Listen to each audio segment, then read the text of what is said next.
What is going on, guys? I am Mike Ray, and next to me, as always, is my partner in crime, Mr. Jimmy Rogers. What's going on, everyone? And welcome to this episode of After Work Gaming here. Today, we have a lot to talk about. The first thing I want to talk about, though, is tonight's big spectacular event. We talked about it a little bit. We touched base on that a little bit last week, or well, 2 weeks ago. I guess it's been a little bit since we've been here. So, unfortunately, I've been down with the flu or the sickness here. So, I don't mean by disturbed. I've been down with the sickness here. My voice has been gone. So as much as I'd like to be able to keep doing these, at the time I could not. So tonight we have the Video Game Awards. So Jimmy, what do you think about those tonight? 7:30 p.m., about another hour and a half. We'll be kicking those off. Pretty excited. They'll be going on until about 10 p.m. tonight, and you can find them on streaming services like Twitch and Steam. A lot of video game services will have that. I'm excited. I'm going to be checking on it tonight. I'm really interested to see who's actually going to win Game of the Year because we've got some really good nominations. PUBG, Breath of the Wild, Mario Odyssey, Persona 5, and what am I missing here? Horizon Zero Dawn. Horizon, yep. So I'm really hoping to see Horizon Zero Dawn or Breath of the Wild take it tonight. I will be upset if PUBG does. Yeah, you and everybody else. So Yeah. I do personally think that Zelda has it. I think Breath of the Wild is going to get this one tonight. There's a lot of other categories as well too. Some great categories like best art direction and such. And Yep, Cuphead. It looks like a really strong candidate for that one. that's what I think too. I mean, there's a lot of great topics here. It's are great categories. So make sure you guys check those out. Unfortunately, you can't vote anymore, but definitely make sure you check them out because we do plan on doing some kind of a recap. Oh yeah, we'll do some next point. episode. We'll do a recap and let you know who won, what our reactions are to it, and talk about some of the more important nominations they have. Right. Which, of course, it's quite a few of them, so definitely looking forward to that. Once again, that is like the next hour and a half, so you're probably checking this out right now if you're live. If not, this video will probably be up before they start anyway, so definitely make sure you check those out. So today's episode, we want to talk about little things called early access and pre-order, or early access, and then, of course, pre-orders as well, too. So we kind of want to discuss those a little bit here, so we'll go ahead and we'll jump into it. Let's go ahead and start with pre-orders, man. Like, what's your thoughts? I know this is kind of like something that you want to talk about more than me. Not that I didn't want to talk about it, but yeah. you know a little more than I do. I'm a sucker for pre-orders, so unfortunately. So, except for with Nintendo, I'm sorry, we're kind of going off here, but except for Nintendo, Nintendo does not do pre-orders. I mean, our pre-order bonuses, I should say. So there's really no point in doing them. But you know, what's your thoughts on this whole pre-order? Let's start with pre-orders. I mean, you wrapped it up by saying that there's no reason for them now. So pre-orders come from a point in gaming where you would have to, you know, get in your pre-order to make sure you would actually get the copy of the game because this was an all physical market. You know, Right. There were no digital games when we started playing. So you had to get your pre-order in to make sure you got your game if it was something that was really highly sought after. So now pre-orders, everything's going digital. We have fewer and fewer actual physical games. I feel like pre-orders are kind of outdated, or they're more being used as a just upsell Right. opportunity for businesses. Because you have these crazy pre-order bonuses now where you have to pre-order them and you're getting content that other players won't get because they didn't pre-order. And that's a sore spot for me. Right. I mean, you gotta stop, think about it. Like, you know the games are gonna be there. I mean, the games aren't gonna sell out. Games don't sell like they used to as far as sell out. So you know you're gonna get a copy of the game regardless of what you do. But again, though, here's some like examples of what they kind of do. You know, when I purchased Overwatch, I pre-ordered Overwatch. One of the little deals was you got little Winston here. Yeah. As a pre-order bonus. Now, there's a limited quantity of these, so you definitely got one of these. I got a big, huge Doom poster when I pre-ordered Doom. So that was awesome. But again, though, the game was always going to be there, right? Right, yeah. And I don't have anything against the smaller pre-order bonuses, like stuff like that, the little cheap figurines. Right. Yeah, rest in peace. Little cheap figurines or even posters. I was used to posters all the time. That was awesome, when right. we did. When, you know, my gaming area was covered in, you know, old posters I'd get from, you know, these pre-orders or Nintendo Power or Electronic Gaming Monthly. That's a totally separate thing. Right. Definitely one thing, too, though, is like, you know, for argument's sake, this shirt that I'm wearing right now here, Alex, get a look at this shirt. This thing It's pretty cool. This thing is awesome. It's a pretty sweet shirt. It's a Injustice 2. It's a pretty cool shirt. I mean, I'm not going to lie. It's pretty cool. It is pretty sweet. How I had to get this thing, though, was basically the game released at midnight or 9 o'clock, whatever it was. You had to get a number and get there early enough to get one because they only had 12 of these in stock. So it was a pre-order bonus. So again, though, I was lucky enough to get like number 2 or something like that. So I almost feel like nowadays you're pre-ordering the merchandise you get with it. Because yeah. that's the limited stuff. That's it's the very stuff you're not thin, gonna so I get. mean, it's not like it's a high quality, but regardless, though, like I was a sucker for this. I wanted this shirt, so I went there like early and got it, and the people that were behind me that were 12 and behind did not get one. So, so I mean, right then and there, that's again, I'm a sucker for those. But for me, this was worth it. I mean, this was worth waiting in line or waiting to get the pre-order first. I mean, yes, again, the game's going to be there. The game was not going anywhere. It's not going to sell out. But I feel the same way you do. I feel like we are now just pre-ordering the gimmick. Yeah, we really are. We're just trying to get a hold of that gimmick as fast as we can. Right. So I mean, but as far as pre-orders go, I definitely do feel that the game's always going to be there. Games just don't sell out like they used to. I remember back in the day, you actually had to be there to get one. I mean, let's just say, for instance, like the Switch, like stuff like that, you have to be there for. Yeah, because you can't get a digital console. Right, the SNES Classic. Right. Oh, I know what you're saying about that. But yeah, you're right. You can get stuff digitally, but most people want physical. Well, old timers like me, yeah, they want physical, or like you too. They want physical because Yep. I mean, you want to be able to see, smell, touch, and everything. So. How many games do you smell, Mike? I smell a lot of games, and Like I that love new the game new smell game. when you Oh crack my it open. God, yes. It just smells like plastic. No, it smells fresh like plastic. delicious plastic. So I love the smell of new games. I love the smell of the new consoles, everything about it. So for me, I like to have physical. Plus, of course, I don't trade in games very often, but if I want to, I can still do it. Yeah. But so again, though, I was getting off topic here, but yeah, basically pre-orders are always going to be there as far as the games go. But in a time that we are living in, it's basically things like this that you are paying for. I mean, just recently they had one for Call of Duty, and they had another little gimmicky item you got too. So, so moving on to pre-orders, we both agree that the game's always going to be there. But again, what you're paying for is the gimmick. So, next thing that you're going to want to talk about a little more than I am, though, and I can definitely chime in on it, is early access stuff, because I know you got quite a bit to say about that. Well, yeah, and to touch, I gotta expose here a really recent a big offender of the pre-order sin we were talking about. Mm-hmm. Assassin's Creed Origins just came out, really big game. It's up for a couple games and or up for a couple nominations in the Video Game Award. They had like 7 different editions you could buy, where the cheapest was the standard edition, $60, and the most expensive was $799. But that included, an amulet, a couple statues and figurines, and an art book, and a special box. And that's when I think things are going a little too far. When That's a little far. For a $60 game, you're shelling out, over $800, because that's without tax and everything. Still, that's just crazy. You're not really getting anything special with the game, though, right? Or as far as the content, you're not getting anything extra, right? Just there's the content, and there's just a bunch of like little goodies like that. There's 2 statues, an amulet you can wear. I think maybe an Assassin's Creed wrist blade, because that's something they usually keep in the editions. And then going into pre-ordering, to segue into early access here a little bit, a lot of games we see now, you're actually, part of the pre-order that you get, part of the bonus is the ability to play the game early. Right. And when we look at that, that sounds cool just on the surface. Yeah, we get to play a game early, that's pretty sweet. But look at it from the business perspective. These guys, they made this video game, and now they need beta testers. Well, now they don't have to...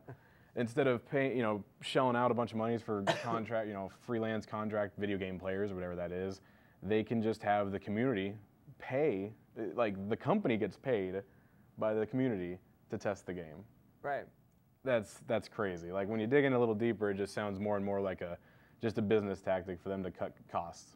Right, I agree with you on that. And what about like things like, speaking of early access, what about like when they release like games early, like Star Wars recently here. I know, touch subject. Sore spot, yeah. But we're going into the fact that you can get these games, you can play the game 3 days early. Is that considered early access? I mean, that's what. So with that, because I think the EA, they have like this EA access thing, and if they're giving people the opportunity to play this game that's complete 3 days early, that's fine. I can get behind. But they're that. all doing it. Like I remember WWE 2K18 was, if you order the deluxe edition, the $80, $90 edition, you got to play it 3 days early.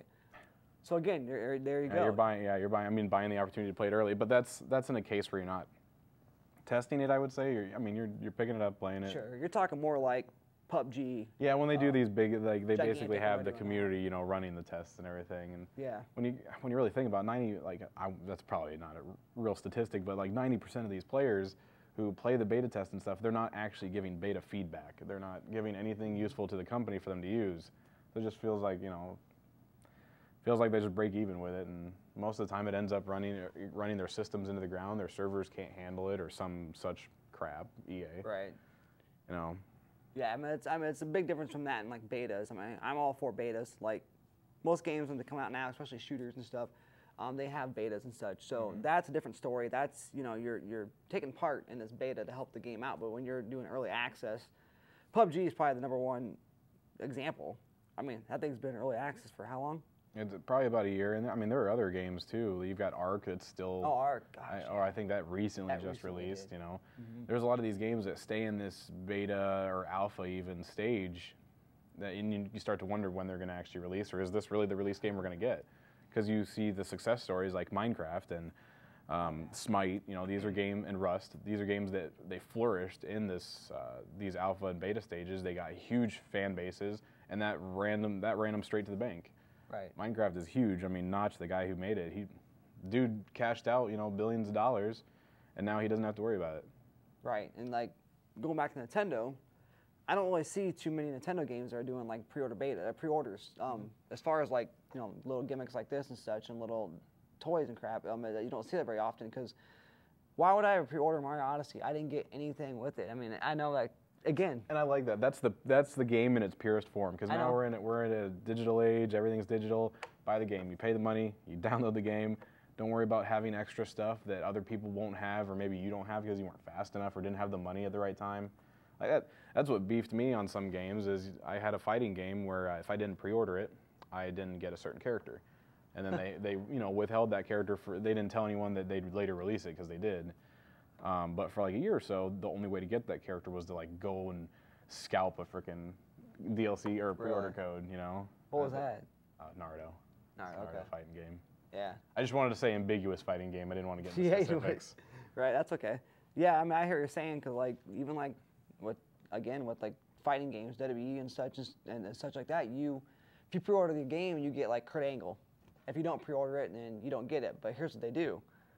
They release it to purchase later on. It's like, well, what's the point? I want to say it's to drive customers in. I mean, it's to be like, hey, we got this thing that you can't get later, but if you buy right now, you know, you can get this really cool thing that we're just going to release later. know this. I'm in sales, and I do understand the whole logic behind it, but yeah, it's kind of a dirty way of doing things, but it's the way it is. It's a business. I mean, they got to make money. Yeah, it's just unfortunate. And going back to early access games, we see a lot of games, like where I said Minecraft and Rust and Smite, where they prospered.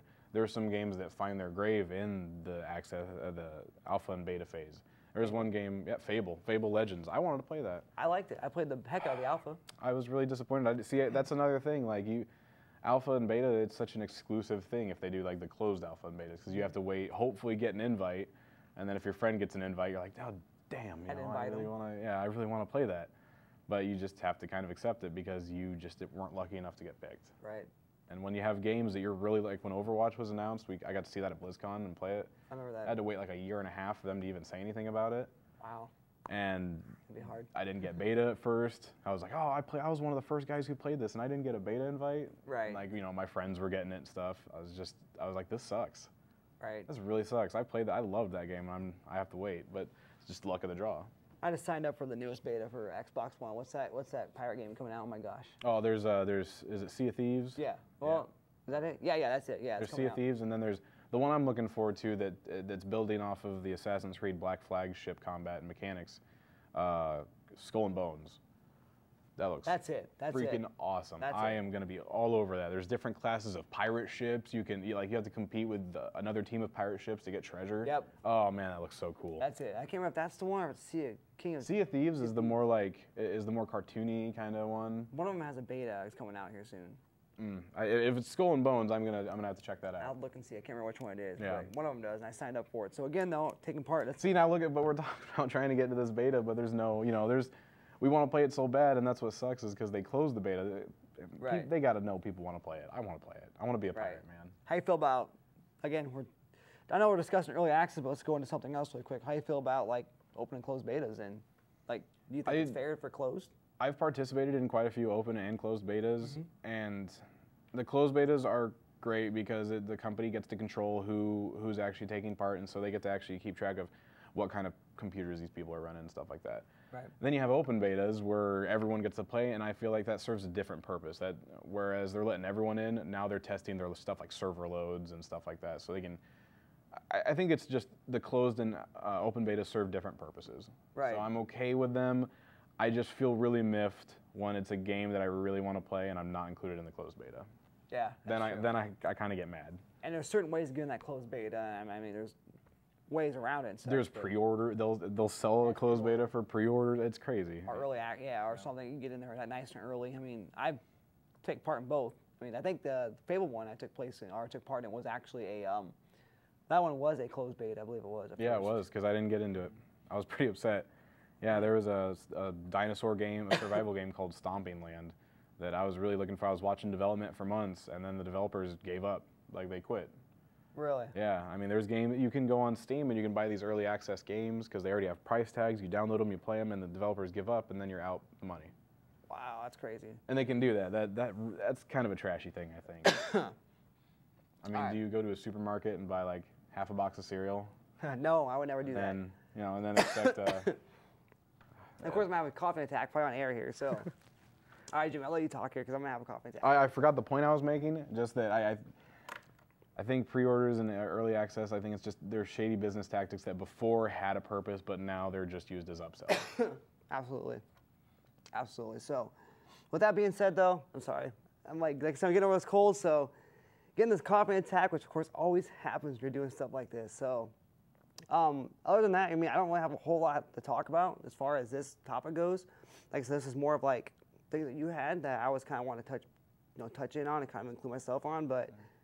The biggest thing I wanted to kind of show off or talk about was the fact that little gimmicky items. I thought that I still think that's a good way to do business. I mean, it's good for collectors because then you have this physical thing that represents being an early adopter of that game or something like that. And it's even better for collectors because they can go out and hunt for these items to collect little pieces of the game, you know. And I can get behind that. I'm okay with that. Right. I'd have to hate amiibos at that point, you know, but I'm okay with, I said on a previous episode, I'm okay with that because they serve two purposes. But I'm really torn on it. Yeah. I guess it depends on the quality of the extra thing I'm getting. You can't hope for much when really you're just putting down like a $5 pre-order. Right, $5 for a little item, so whatever, it is what it is. And I want to show this thing off really quick. My Shadow Link. I did a video on this. That's pretty awesome. So. And the box almost looks not licensed, so it almost looks like one of those shoddy, like, Super Friends, and then you've got Link and Hulk and Homer Simpson. Yeah, it's pretty cool. That's pretty sweet. Yeah, I found this thing, and again, this thing is like normally like, what, $10 at Walmart or Toys R Us, and I had to end up paying like $20 for it, so they saw me coming. See, that's far away. That's another thing. It's good for people to collect stuff like that outside of the game they play, because then you can find people who are interested in it more than you and want to, dish out some money for it. Right. All right, man. So, I mean, a little short of a show today, but again, we talked about what we need to talk about. I think we're kind of all hyped for the Video Game Awards, so that's the next thing. Next show, we'll for sure have a recap. Maybe we'll have some guests here as well, too. Yeah, we could do that. To kind of talk about that, and definitely make sure you guys let us know if you have any, particular topics you want us to talk about. Let us know in the comment section below on either of course, the MPW, MCC, Cable Access channel, YouTube, or on the Chit Chat Gaming pretty soon. It's going to be yours as well, too. Yeah, I'm going to have a gaming channel set up. There's a lot of just throwing in some extra work to make sure animations and stuff look cool. It's my first attempt at doing any kind of like all this drawing, animating stuff. So I think it's going to be super cool, though. I'm really excited for it. Yeah, so am I. I'm really excited to check it out. So you'll be able to check out this show on his channel as well, too. Of course, we'll be doing some other things as well, too. Definitely been playing a lot of PUBG lately, so plan on doing some recording of that. Yeah, I'm actually going to start. We've had so many times where I wanted to start recording, and I just forgot to. I mean, there's so many PUBG games we've had lately now that have just gone crazy. I had to use the bathroom once, left my squad, came back, and on my screen I saw a couple of guys breaking into my friend's house where he was chilling, and it was all bad. One dude was dead already. It was just terrible. We lost. I bet that was horrible. And of course, the one that I was a part of was when we're all in the car, we're getting shot at. Yeah. And this guy here decides he's going to say, "All right, everybody get out of the car." So of course I follow. Me and him jump out, and who do you think dies? Both of us. I really think the driver though should have listened. Maybe he should have got out too. I think if they had more things to shoot at, it would have been fine. He took off. He was ahead of us already. He's like, "Screw this. He's gone." Yeah, I said get out. Me and you got out. He's like, "No," and then he leaves. So we'll hopefully be doing some stuff like that too. So that's always going to be fun. So again, though, guys, make sure you check us out. Like I said, right here on YouTube, the MCC video channel as well too. Chit Chat Gaming. Make sure you check us out there. And as always, we are on Thursday still here on MPW Cable Channel 9. Make sure you check us out. So once again, guys, this has been Mike Ray. Jimmy Rogers. This has been After Work Gaming. And as always, remember, if you're going to game, make sure you do it after work. Take care.